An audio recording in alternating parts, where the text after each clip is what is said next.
Assalamualaikum warahmatullahi wabarakatuh.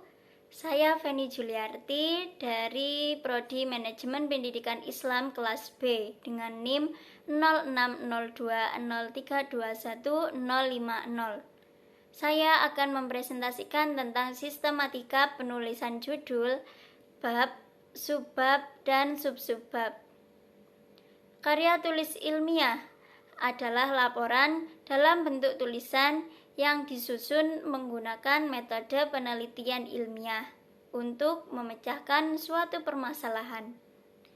Karakteristik yang dimiliki karya tulis ilmiah antara lain logis, data sesuai fakta, objektif, sistematis, memakai bahasa yang baku, dan serta dapat diuji kebenarannya.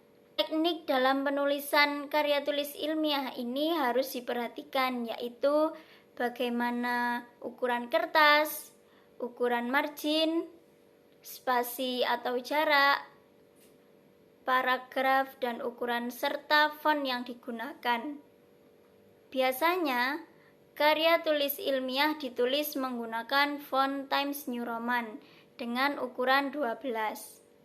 Di sini saya akan membahas tentang judul, bab, subbab, dan sub-subbab agar sebuah karya tulis ilmiah dapat dipahami dengan baik oleh penguji maupun pembaca. Maka, penulis wajib menulisnya secara runtut dan sistematis.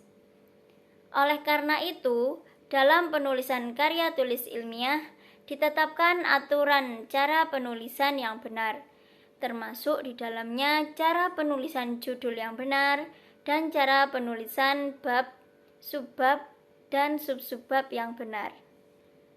Judul suatu karya tulis ilmiah harus sesuai dengan tema yang kita buat.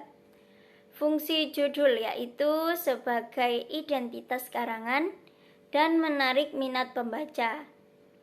Cara penulisan judul karya tulis ilmiah yang benar adalah ditulis menggunakan huruf besar atau kapital, ditulis menggunakan style bold atau cetak tebal, ditulis di posisi tengah halaman atau center, dan tidak ditulis dengan menggunakan style underline atau bergaris bawah.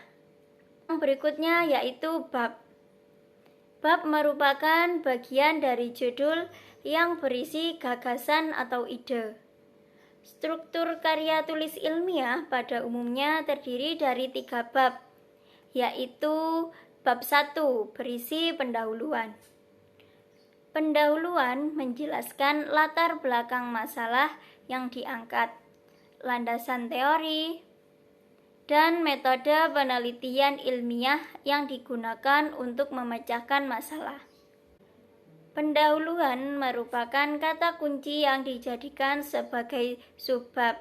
Lalu, latar belakang, rumusan masalah, dan tujuan penulisan merupakan sub-subbab. Bab yang kedua yaitu isi dan pembahasan.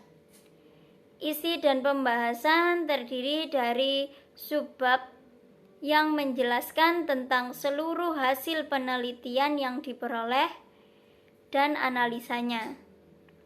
Semakin rumit masalah yang diangkat, maka biasanya subbab dan sub-subbab penjelasan semakin banyak.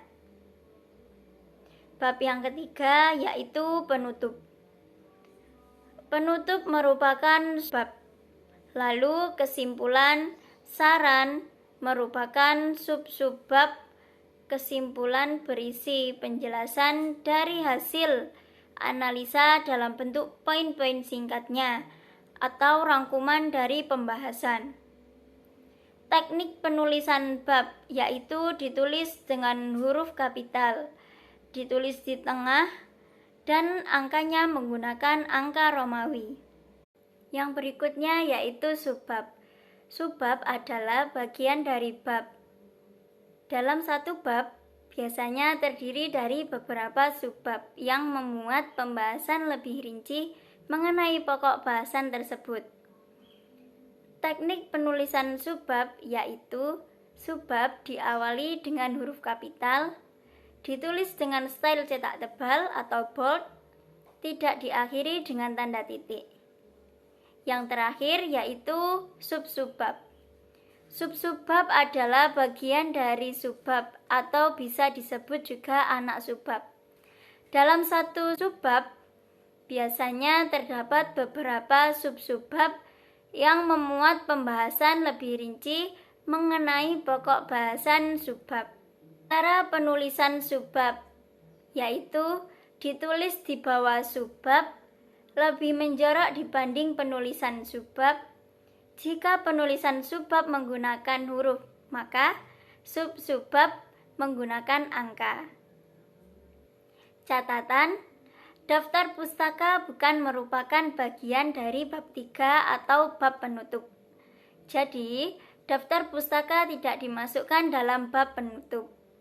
Sekian dari saya. Wassalamualaikum warahmatullahi wabarakatuh.